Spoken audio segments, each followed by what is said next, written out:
भारत माता शिव शक्ति अवतार। ओम नमः शिवाय। भारत माता शिव शक्ति अवतार। आज है 4/8/2024। रिवाइज डेट है 6/3/63। लाडले बच्चे, लव आत्मा से होना चाहिए जो अमर है। मनुष्य विनाश होने वाले शरीर से लव रखते हैं तो दुखी होते हैं। एक शरीर छोड़ दूसरा लेना ही फिर दुख करने की तो बात ही नहीं है। गीत है छोड़ भी दे आकाश सिंहासन। अब भक्त बुलाते हैं भगवान को, बुलाते ही रहते हैं, क्योंकि भगवान को याद तो करना ही भक्तों को। दूसरा कोई भी धर्म स्थापन करने वाला नहीं। जिसको कोई ऐसे बैठ बुलावे, ये कौन बुलाते हैं? भारतवासी भक्त श्लोगन है ना गीता का, और वेद शास्त्र उपनिषद महाभारत जो भी हैं, कोई में भी ऐसा श्लोक नहीं है कि यदा यदा ही धर्मस्य ग्लानि। गीता का नाम ही जैसे माता का नाम है। रामायण महाभारत वेद उपनिषद जैसे मेल्स के नाम है और गीता फीमेल का नाम है, तो जरूर उनका रचयिता भी चाहिए। इससे सिद्ध होता है कि गीता माता है। उनको जन्म देने वाला जरूर परमपिता परमात्मा है, जिसको बुलाते हैं कि आकर हमको फिर से सहज राजयोग और ज्ञान सिखाओ, जिसका नाम गीता रखा गया है। कहते हैं फिर से आए गीता का राज समझाओ, अर्थात सहज राजयोग सिखाओ। अब गीता माता का पिता है परम पिता शिव, कोई मनुष्य नहीं। उनको कहते हैं कि रूप बदल आओ। आत्मा तो रूप बदलती रहती है। आज यह शरीर है, कल दूसरा शरीर ले और पाठ बजाना होगा तो आत्मा शरीर छोड़ रूप बदल देगी। मनुष्य अक्सर करके देह को ही याद करते हैं, परंतु फिर भी उनकी आत्मा को बुलाया जाता है। शरीर तो खत्म हो गया, वो तो आ न सके। वास्तव में बुलाया जाता है निराकार को। कोई चाहते हैं हमको संतान चाहिए तो भी आत्मा को आना है। फिर परम धाम से आए अथवा एक शरीर छोड़ दूसरा आए, ले रूप बदलना है। भगवान को तो कहा जाता है जन्म मरण रहित। वो अवतार लेते हैं, फिर से आना पड़ता है, क्योंकि माया का बहुत परछावा हो गया है, अर्थात रावण राज्य हो गया है। वो गाएंगे भी तब जब सृष्टि तमो प्रधान है। शिव पिता कहते हैं मैं पहले तो आ ही नहीं सकता हूँ। बल द्वापर से लेकर भक्ति शुरू होती है, परंतु मुझे आना तब है जब भक्ति का अंत हो, अर्थात मैं पहले तो आ ही नहीं सकता हूँ। बल द्वापर से लेकर भक्ति शुरू होती है, परंतु मुझे आना तब है जब भक्ति का अंत हो, अर्थात कलयुग पूरा हो। सतयुग की आदि होनी है। इसको कहा जाता है संगम, मोस्ट कल्याणकारी युग। तो शिव पिता को आना ही है बच्चों को वर्षा देने। उनको सब याद करते हैं, क्योंकि उनकी याद अविनाशी हो जाती है। भक्ति मार्ग में बाबा ने समझाया है सदैव कोई सुखी रह नहीं सकता। सदैव सतो प्रधान जीवन मुक्ति हो, अर्थात सदैव ब्रह्मा का दिन हो न सके। दिन के बाद रात अर्थात भक्ति शुरू होती है। खेल ही है ज्ञान और भक्ति दिन और रात का। तो यह है सर्व शास्त्रमयी शिरोमणि गीता माँ बाप। उनसे फिर और शास्त्र जन्म लेते हैं। पहले पहले गीता, फिर बाद में इस्लामी, बौद्धी, क्रिश्चियन धर्मों के शास्त्र निकलते हैं। धर्म भी ऐसे हैं, पहले देवी देवता धर्म, फिर नंबरवार और धर्म निकलते हैं। सूर्यवंशी और चंद्रवंशी तो एक ही गिना जाता है। देवताएं ही फिर चंद्रवंशी में आते हैं। फिर भी देवताओं और क्षत्रियों में फर्क रखा हुआ है। वो 16 कला संपूर्ण, वो 14 कला संपूर्ण। तो गीता है सबसे ऊंच पहले नंबर का शास्त्र। उनसे फिर वृद्धि होती है। हर एक का वंश होता है ना। देवी देवता वंश के बाद वैरायटी धर्मों का वंश है। क्षत्रिय तो उनसे आ जाते हैं। तो इस्लामी, बोधि आदि धर्म निकलते देवता धर्म से हैं। पहले पहले ऊंच कुल देवताओं का है, फिर 2 ग्रेड कम चंद्रवंशी का। शिव पिता समझाते हैं, देवता और क्षत्रिय दोनों धर्म में ही स्थापन कर रहा हूँ। यह सारी नॉलेज आत्मा ही ग्रहण करती है। लव भी आत्मा से होना चाहिए। जो आत्मा अमर है। मनुष्य विनाशी होने वाले शरीर से लव रखते हैं तो दुखी होते हैं। सतयुग में शरीर से कब मोह नहीं रखते। वहां निर्मोही आत्मा रहती है। कोई भी मरेगा, मोह नहीं होगा। नाम ही है निर्मोही राजा। एक शरीर छोड़ दूसरा लेना ही है। फिर दुख करने की तो बात ही नहीं। वहां आत्मा को शरीर का मोह नहीं रहता। सोल कॉन्शियस हो रहते हैं। आत्मा का ज्ञान है। यहाँ तो न आत्मा का न परमात्मा का ज्ञान है। वहां समझते हैं हम आत्मा है। यह ड्रामा है। हर एक को पाठ मिला हुआ है। मनुष्य तो कह देते हैं 84 लाख जन्म है, परंतु इतने जन्म तो याद भी नहीं रह सके। 84 जन्म लेते हैं तो जरूर पाठ वो ही बजाएंगे जो कल्प कल्प बजाते हैं। आत्मा अविनाशी है, उनमें पाठ भरा हुआ है। यह ज्ञान अभी है। तब सुनाते हैं, मुझ आत्मा को शिव पिता ने समझाया है कि तुम 84 जन्म लेते हो, तुमको वो ही पाठ बजाना है। तो कल्प कल्प बजाया है, बरोबर एक शरीर छोड़ दूसरा लिया। ऐसे करते करते अब यह अंतिम 84वां जन्म है। यह है मर्जीवा जन्म, क्योंकि परम पिता परमात्मा ने हमको एडॉप्ट किया है। वो धर्मराज भी है, हम उनका धर्म का बच्चा बने हैं, एडॉप्टेड चिल्ड्रेन हैं। शिव पिता समझाते हैं, माया ने तुम्हारी बेड़ी डुबो दी है। वो सत्यनारायण की कथा सुना रहे हैं। अभी तो यह बेहद की बात है। हमारी आत्मा कहती है माया ने बेड़ा डुबो दिया है। अभी याद आया हमने 84 जन्म लिया है। आत्मा एक शरीर छोड़ दूसरा लेती है। सतयुग में अकाले मृत्यु होती नहीं। जानते हैं बस एक शरीर छोड़ दूसरा लेंगे। जरूर प्रिंस घराने में ही जन्म लेंगे। शिव पिता बैठ नर से नारायण बनने की कथा सुनाते हैं। वो गीता है मात पिता, जिससे ही और शास्त्र जन्म लेते हैं। वैसे ही कुल भी जन्म लेते हैं। पहले पहले ब्राह्मण कुल, फिर देवता कुल, फिर इस्लामी बोधि कुल, फिर छोटे छोटे डार टार बहुत निकलते हैं। अब बेहद का शिव पिता समझाते हैं, बच्चे अब मुझे याद करो, क्योंकि अब यह नाटक पूरा हुआ। कितना वंडरफुल राज शिव पिता समझाते हैं। कितनी आत्माएं हैं, सब अविनाशी है, उनकी गिनती नहीं कर सकते। कोई भी शास्त्रों में यह नहीं है कि कितने मनुष्यों का इस ड्रामा में पार्ट है। बहुत है ना।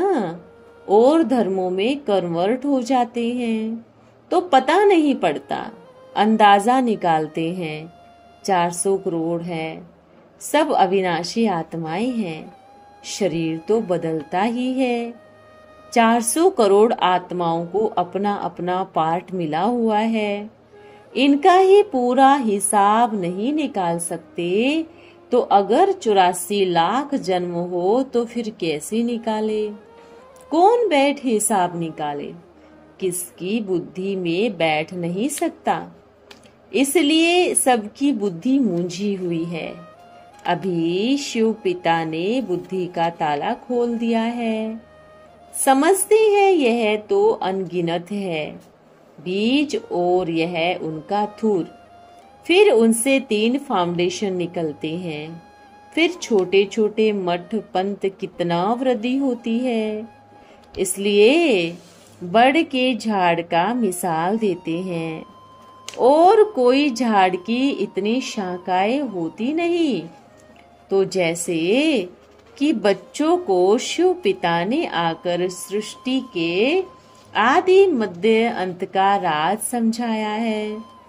जो धारण करना चाहिए माई बाप तो है ही एक गीता और उसमें ही भगवानोवाच है। शिव पिता भगवान हैं जो स्वर्ग की स्थापना करते हैं। स्वर्ग की स्थापना करने वालों को ही क्रिएटर कहा जाता है। जो स्वर्ग में राज्य करते उनको क्रिएटर नहीं कहेंगे। उन देवी देवताओं को कोई ने क्रिएट नहीं किया। जैसे क्रिएट करते हैं सो तुम बच्चे जानते हो। सतयुग में तो है ही देवताएं। नई सृष्टि में इतनी नई राजधानी कैसे और कहाँ स्थापन की? शिव पिता बैठ समझाते हैं। संगम युग पर मैं आकर ट्रांसफर करता हूँ। कैसे? सो तो तुम बच्चे जानते हो। मनुष्य कहते हैं विकार बिगर रचना हो नहीं सकती। अरे विकार बिगर रचना होती है तब तो स्वर्ग को वॉइसलेस वर्ल्ड कहा जाता है। शिव पिता कहते हैं विष को छोड़ो। स्वर्ग में यह विष नहीं मिलेगा। गाया भी हुआ है अमृत छोड़ विष काहे को खाए। वो है ही संपूर्ण निर्विकारी दुनिया। मनुष्य समझते हैं बच्चा विष से पैदा होगा तो एतबार कैसे करे? यह तो अनुभवी ही बतावे। शिव पिता कहते हैं वो है ही निर्विकारी दुनिया। मैं कहता हूँ काम महाशत्रु है। उन पर जीत पाने से तुम जगत जीत बनेंगे। राम और रावण गाए जाते हैं। राम राज्य में माया रावण होती नहीं। यह बात धारण करनी है। सबके पास पूरी धारणा नहीं होती। बुद्धि योग पूरा नहीं है इसलिए ताला नहीं खुलता। विकार छोड़ते नहीं। एक विकार छोड़ते तो दूसरा विकार पकड़ लेता। मोह भी कम नहीं। जब हम शिव पिता के बन गए तो पुरानी दुनिया से मर गए ना। फिर उनमें मोह क्यों रखना चाहिए? सबसे जास्ती मोह होता है बंदरी में। बंदर में इतना नहीं जितना बंदरी में होता है, क्योंकि माता पालना करती है ना तो उनका मोह रहता है। बाबा कहते बच्चे और संग तोड़ मुझ संग जोड़ो। वचन भी देते हैं बाबा मैं तुम्हारी हूँ। फिर बुद्धि योग बाहर जाता है तो धारणा नहीं होती। बाबा का बनकर पाप करते रहते हैं। बाबा कहते हैं हमको तो पवित्र बुद्धि चाहिए। मेरे को याद करने से ही तुम पवित्र बनेंगे। धारणा होगी औरों को याद किया तो बुद्धि का ताला बंद हो जाएगा। अच्छे अच्छे बच्चों का भी ताला बंद हो जाता है। कोई गुप्त अवज्ञा कर लेते हैं। समझते हैं बाबा को पता नहीं पड़ेगा, परंतु शिव बाबा तो सब कुछ जानता है ना।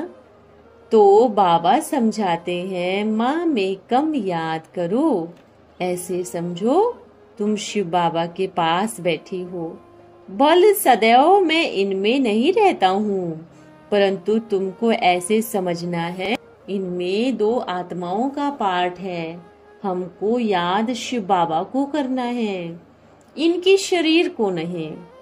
शरीर की याद भूल जानी है। तुम मेरे बने हो तो मेरे को याद करने का पुरुषार्थ करो। बस मेहनत है ही इसमें। शरीर तो खत्म हो जाता है, आत्मा दूसरा शरीर ले लेती है। शरीर को याद कर आत्मा को बुलाया जाता है। कनेक्शन आत्मा का है। कहेंगे आत्मा को बुलाओ, आत्मा को खिलाओ, शिव पिता की आत्मा को बुलाओ। शिव पिता भी कहते हैं मैं जब सजा देता हूँ तो आत्मा को शरीर धारण कराए सजा देता हूँ, तब तो आत्मा को दुख फील होगा, नहीं तो भासेगा कैसे। तो मुख्य है गीता, बाकी सब शास्त्र रचना है। वर्षा मिलता है माँ बाप से। बाप कहते हैं तुम झूठे शास्त्र पढ़ते आए हो, परंतु इनसे मैं नहीं मिलता। जब मैं खुद आकर समझाऊं, ज्ञान दूं, तब है बात। शास्त्रों में भी कुछ नहीं मिलता। अभी हम सबको दान देते हैं। गीता के ज्ञान से सबको मुक्ति धाम का दान दे रहे हैं। बाबा दान देना सिखलाते हैं। कहते हैं माया से मुक्ति होना है तो मुझे याद करो, तो विकर्म विनाश होंगे, और कोई उपाय ही नहीं। सबको वापस जाना ही अंत में है। पहले तो सबको पुनर्जन्म लेना ही है। यह रस्म शुरू से ही चली आती है। 84 का चक्र में भी तो आना ही है। इनसे हम छूट नहीं सकते। पाठ बजाना ही है। तो बाबा सब राज बतलाते हैं। तो भगवान के उच्चारी हुई शिरोमणि भगवत गीता माता है, और कोई शास्त्र का ऐसा नाम नहीं। तुम मात पिता हम बालक तेरे, माता पिता माता गीता पिता बैठ सुनाते हैं। उनका नाम रखा है गीता। यह बहुत गुह्य राज है। निवृत्ति मार्ग वाले गीता सुना न सके। यह है प्रवृत्ति मार्ग का शास्त्र। इसमें माता पिता दोनों को पवित्र रहना है। वो सन्यासी लोग वैराग्य दिलाकर फिर 5 विकारों पर जीत पहनाते हैं, परंतु फिर भी गुप्त पाप करते रहते हैं। उनको भी पता नहीं पड़ता। ईश्वर सर्वव्यापी कहना तो बड़ा गुप्त पाप है। इतना बड़ा पाप करते जो परम पिता परमात्मा से विमुख कर देते। तब शिव पिता कहते हैं इन सब को छोड़ो, यह सब झूठ बोल मेरे से विमुख करते हैं। झूठ बोलना पाप करना है, सच बोलना पुण्य करना है। दुनिया थोड़े ही समझती है कि यह पाप आत्मा है। वो तो बहुत मान देते हैं। इन्होंने तो यह वेद शास्त्र आदि सुनाए ग्लानि कर दी है। अब तुम बच्चों को शिव पिता ने अथॉरिटी दी है, कोई भी कुछ कह न सके। मनुष्य मूझते हैं यह क्या लिखा है। गीता भी झूठी, नवल भी झूठे। हम सिद्ध कर बताते हैं ऐसे और कोई मनुष्य कह न सके। हम हैं सारी दुनिया के बरखिलाफ। वो कहते हैं कृष्ण भगवान उवाच, हम कहते हैं शिव भगवान उवाच। आखिर इन बातों का खुलासा होना ही है। तुमको इन सब पर जीत पानी ही है। तुमको इनका गुरु बनना है। यह बातें बुद्धि में रखने से बेड़ा पार हो जाएगा। अच्छा रूहानी बच्चों को रूहानी शिव पिता का याद प्यार और नमस्ते। हम रूहानी बच्चों की रूहानी शिव पिता को याद प्यार। ओम नमः शिवाय। आज का वरदान है तीव्र पुरुषार्थी भव। सभी तीव्र पुरुषार्थी हो व पुरुषार्थी हो। तीव्र पुरुषार्थी के संकल्प में भी कभी हार नहीं हो सकती। ऐसी स्थिति बनी है जो संकल्प से भी माया से हार न सके। इसको कहा जाता है तीव्र पुरुषार्थी। वे शुद्ध संकल्पों से पहले से ही मन को बिजी रखेंगे तो और संकल्प नहीं आएंगे। मन को बिजी रखने के जो तरीके मिलते हैं वह आप पूरे प्रयोग में नहीं लाते हो, इसलिए व्यर्थ संकल्प आ जाते हैं। मंथन करने के लिए तो बहुत खजाना है, इसमें मन को बिजी रखना है। अच्छा, ओम नमो शिवाय। ओम मंडली भारत माता शिव शक्ति अवतार।